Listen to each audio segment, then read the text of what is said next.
Սա իրոք բացարձակապես անընդունելի է, որ իշխող քաղաքական ուժը փաստորեն հնարավորություն չի ընձեռնում, օգտագործելով իր մեծամասնության լծակները, որպեսզի խորհրդարանում ներկայացված մույս քաղաքական ուժերը կարողանան այսօր ժողովրդի հուզող ամենակարևորագույն հարցը բարձրացնել ազգային ժողովում, քննարկել նախագահական ընտրությունների նախաշեմին ընտրական օրենսգիրքը,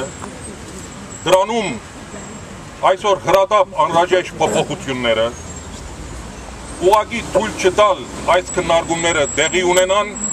մի կողմից օրենքի եւ սահմանադրության խախտում է, երկրորդ, ինչպես Լևոն Զուրաբյանը ասեց, սա իսկապես վկայությունն է այն բանին, որ իշխող կուսակցությունը այսօր լուրջ մտահոգություններ ունի եւ վախեցած է, որ նախագահական ընտրություններով ժողովրդի գամքը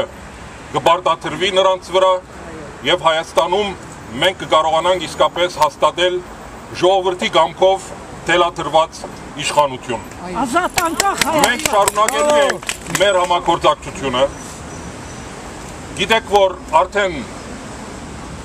քաղաքական ուժերի միջև տեղի է ունենում խորհրդակցություններ, առաջի փուլը արդեն ավարտվել են։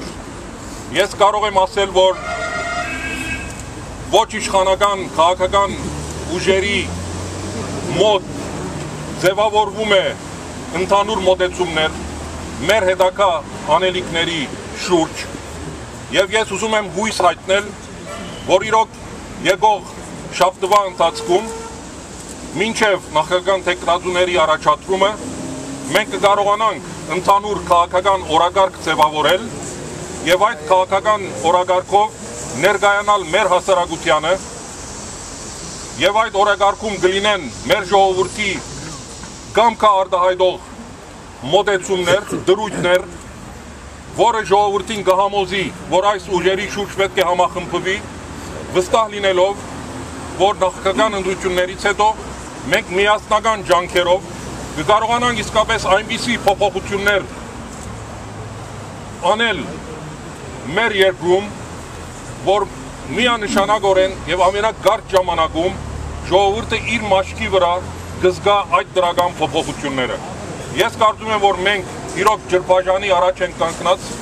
շատ բան է կախված թե քաղաքական ուժերը ինչպիսի հմտություն եւ մեծահոգություն կցուցաբերեն հանուն ազգային շահերի, եւ շատ բան կախված է իհարկե նաեւ ժողովրդից։ Այսօրվանից սկսած ես կարծում եմ, որ դուք ձեր գամքը ավելի լսելի պետք է դարձնեք։